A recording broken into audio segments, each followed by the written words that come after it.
Hi everybody. Welcome to the instructional video for your final project for this class.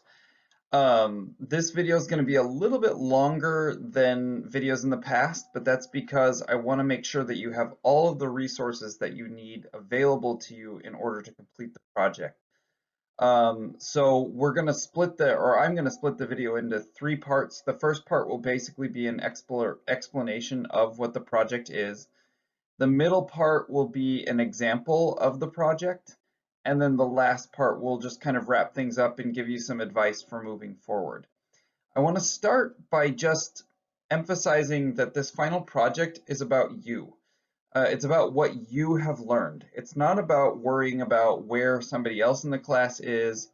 It's not about worrying about a rubric or anything like that. Aside from a few kind of loose guidelines, it's about you showing me what you have learned. So if you have ever watched the original Star Wars movies, you know that, Yoda is the teacher of Luke, and, he works individually with Luke, and Luke shows his learning in individual ways. And so not that I'm anything like Yoda, but you can think of yourselves like Luke Skywalker, the hero, like how if you were the hero of your learning journey in English, what has your journey been and how will you show it? So there will be three possible grades at the end of this term, A's, B's, and F's. And based on what you show me in this final project, you can get one of those three. So the first, for an A, the final project is going to need to show me strong evidence of learning, growth, and creative risks. So whatever learning and growth looks like for you, but also that you've taken risks and you've kind of stepped out of that box a little bit. That your final project needs to show insightful reflection, right? Like you're reflecting on what you personally have learned, and that you've meaningfully engaged with practice throughout the semester. That you've been doing the work, keeping up with the work, engaging with me, and doing your best to do that work. A B will be adequate evidence of learning and growth, an adequate reflection, and an adequate engagement with practice work so that you've done the practice work, you've done the reflection, you've shown learning and growth, but maybe we're still looking for those creative risks, maybe looking for a little bit more insight. Maybe you missed a few assignments here or there that kind of held you back a little bit. The only way that you can get an F is if you do not provide evidence or you don't do this project. As long as you provide evidence that you have learned and grown and you've reflected on that learning and growth and you've done at least some work to keep up with the practice work, you can at least get a B. So with that said, let's move on to what the assignment is. So the assignment is broken into basically three statements, and I'll elaborate on those statements as necessary, but let's read the first part of the statement first. So it says, using a written piece of art, for example, a story, a poem, a book, a song, a movie, a television episode, or a story-driven video game, or maybe there's something else, some other kind of written piece of art that crosses your mind that you want to ask me about. So of your own choosing, so a written piece of art of your own choosing, compose a multiple paragraph demonstration and reflection of your work in this class over the course of the semester. All right, now I know that might be a little bit confusing for you, so give me a second. Let's move on to the second statement. It says, in order to write or communicate your learning, your work should include an introduction, a thesis statement, body paragraphs, complex analytical sentences, and a conclusion paragraph in which you elaborate upon how our work in this class has helped you read and analyze ideas about your piece of art in ways that you were not capable of at the beginning of the school term. All right. So if you think about what the first statement said and the second statement said, the first statement essentially says, pick a piece of art that you can use to show your learning and growth. The second statement says, write an introduction and body paragraphs and a conclusion about how that piece of art allows you to demonstrate your writing, reading, and analysis skills. So pick your own thing, analyze it, read it and analyze it, and then demonstrate how you are now more able to show reading and analysis skills because of the things that we did in this class. The last thing that you need to do is, it says, then record a version of this work, adding such elements as performance skills and visual or audio aids, and submit the final product as your final grade evaluation for the semester. So once you've chosen your piece of work, and then you've thought about how you're able to show your writing and reading and analysis skills and how you've grown in those skills, and you've written about that, then you're gonna record. You'll use your writing as a script, and you'll record it for me, and you'll perform it for me. Again, there's going to be an example here in a few minutes that will hopefully clear up any questions that you have. Before we move on to the example, though, I want to just share some words of wisdom, because I know that some of you may still be a little bit confused, and some of you may be worried. It might be a little bit of a broad project. It might be something that is a little bit scary to you. So I just want you to understand a few things. First of all, this is a difficult project. There's no getting around it. Like, it shouldn't just be an easy peasy, oh, I'll record 30 seconds and talk a little bit about that I learned something. You do have to put a lot of thought into it. So you should expect to struggle, but the struggle is good. That's the point of learning, right? Remember, as long as you show evidence of learning and growth, you can at least get a B. And it's personalized to you. But you should still, there should still be a little bit of struggle here. This project is open-ended, so there is no right or wrong way to complete it, as long as you fulfill the guidelines. So as long as you fulfill the basic guidelines of picking a piece of art that you can analyze, showing how your reading and analysis and communicating have improved because of what we've done in this class, and using the art to do that, there's no other right or wrong way to do that, okay? That, if the example that I'm going to show you here in just a second is one way to do that, but it's not the only way to do it. If you have other ideas about how you want to accomplish this project, please come to me and we can talk through that. Lastly, this project's most important goal is that you use your own piece of text to show how you personally have learned and grown in your reading, analysis, and writing and communication skills. At the very basic level, as long as you use your own chosen piece of art to show those 3 skills and how you've learned and grown throughout the semester, then you should be good to go. With that, we're going to move into the example project. So here we go with that. Hi, my name is Mr. Lassard, and this is my learning and growth reflection for semester 1, and I've titled it English Wars, Episode 9, A New Perspective. When you're a kid, you can't imagine that anything will ever change. You get up in the morning, and the world is a toy for you to play with. Your imagination can run wild as you bounce between birthday parties, play dates, cartoons, and lazy afternoons with your favorite movie. But all of that changes when you go to school, and suddenly the adults aren't just there monitoring your activity, but they're bossing you around. Sit down. Learn this. But why? Why do we need to learn algebra or history or how to write an essay with evidence about details and words and phrases? Why does it matter if I can notice the deeper analytical meaning of those words and phrases? I just want to watch Star Wars. Little did I realize that learning the skills of noticing details and words and phrases could actually help me enjoy things like Star Wars even more. Because when you understand the deeper analytical meaning of something, that thing becomes much more interesting.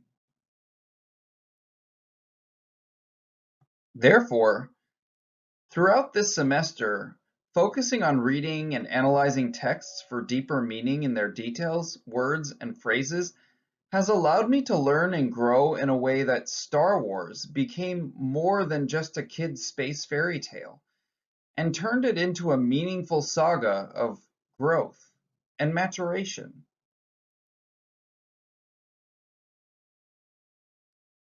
The original Star Wars movie has been part of my life ever since I can remember.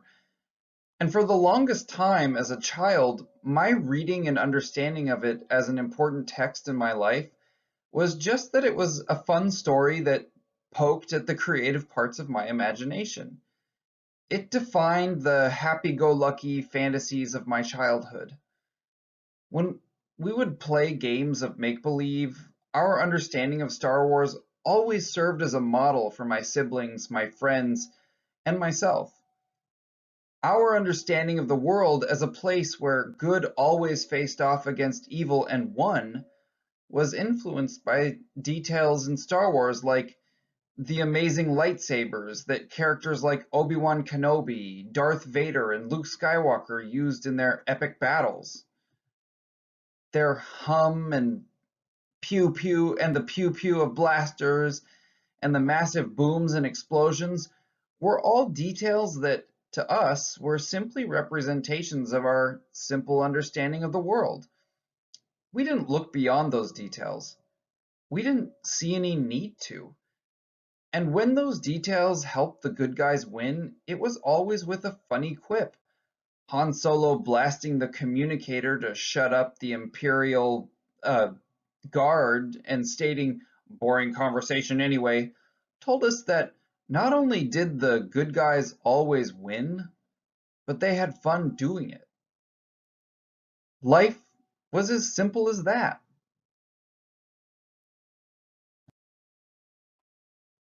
But when I rewatched Star Wars for this project, I realized something. The details I was focusing on had changed. Instead of just fixating upon how cool the weapons and fights were, or how silly the comedy was, I noticed how other smaller details stuck out and told me a different story. My reading of Star Wars began to shift from a simple story about good and evil to a more complicated story about how we grow and change over time. Sure, the lightsabers and battles were still cool and fun, but these new details showed me how life is more complex than that. I learned that by focusing on other details, I could analyze Star Wars from a much more mature perspective. Suddenly, the moment when Luke stands on the sand dune and looks out to the binary sunset, and the music swells heroically, I noticed the longing on his face and realized that he too was realizing that there is something bigger and more meaningful in the world than just my simple life as a kid. And once I realized that, I was able to analyze other details that show Luke growing from a kid with no power to a hero with great responsibility. The most important detail that I noticed in this journey is how Luke goes from a whiny brat who complains that he just wanted to go to Tashi Station to pick up some power converters to a young man who can take the advice of his teacher Obi-Wan, let go, and use the Force. In doing so, Luke's fight becomes more than just a fun adventure, but a journey to abolish oppression. Because when you start to notice details in this way, you also notice that Luke's story to greatness isn't just about having a fun adventure against bad guys. It's about taking responsibility to crush oppression.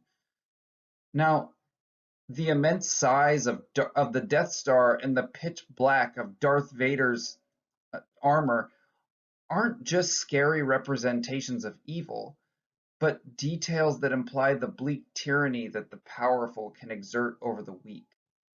And because of this, the explosion of the Death Star and Darth Vader's banishment into the depths of space at the end of the movie aren't just fun details that show the good guys triumphing over evil. They become details about the way Luke has grown from a nobody to a person who has learned to stare down the vast chasm of oppression and own his role as a representation of hope for the galaxy.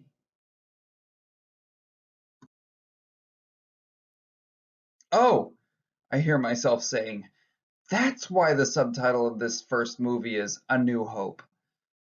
Without taking a look at those details and analyzing them in a new way, without learning to reread and reanalyze Star Wars, without going through the process of this class, Star Wars might still just be a kid's movie.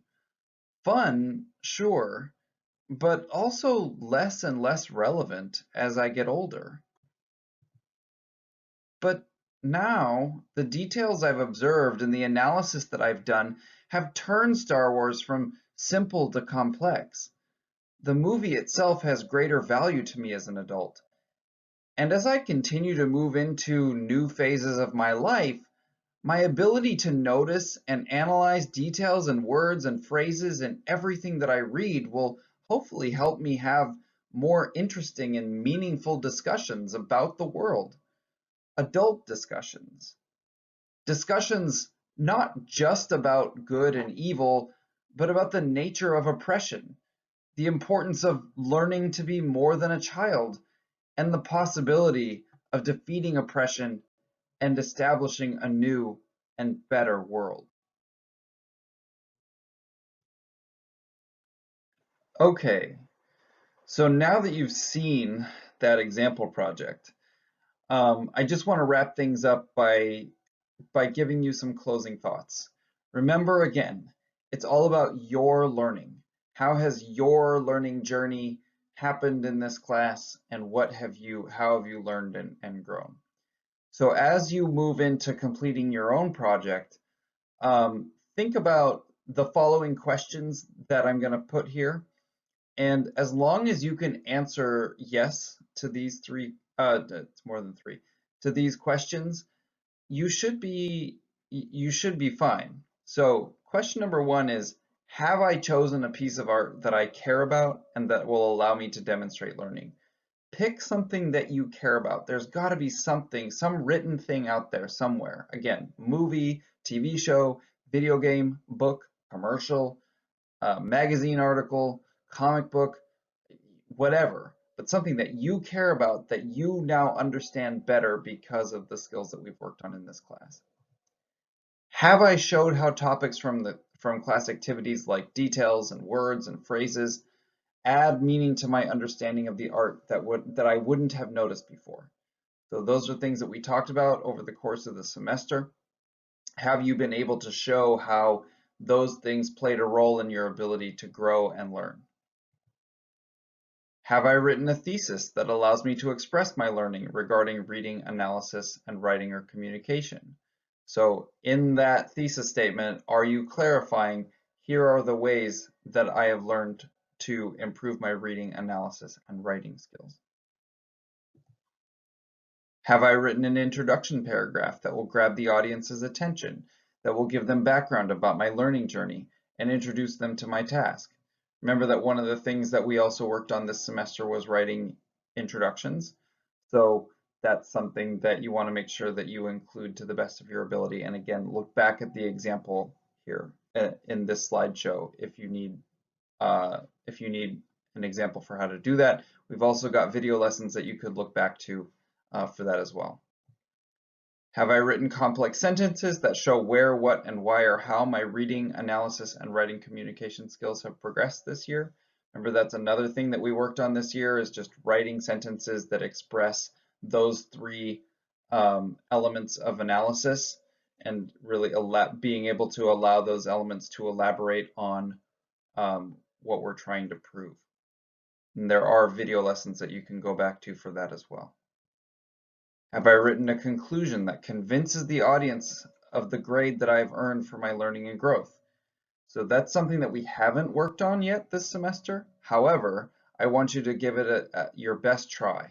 So write a conclusion that really hits the audience with, what you personally have, how you personally have learned and grown. And your audience is me, by the way. And then lastly, have I used the quality of my performance, including visual and audio elements, to enhance my reflection and argument? And that's just, so that there's no requirement necessarily for that, aside from that I want you to do your best to include it, right? So it always helps to have those kind of visual elements, putting emphasis into your voice and making sure that you're not boring your audience, so like keeping your audience engaged. And that's why that's something that we need to work on here. It also is a communication skill for you to be able to communicate using visuals and using your voice and inflection and tone and all of those kinds of things. So as long as you can answer yes to those questions, you're probably doing pretty well. And of course, you can come to me with more specific questions as they come up.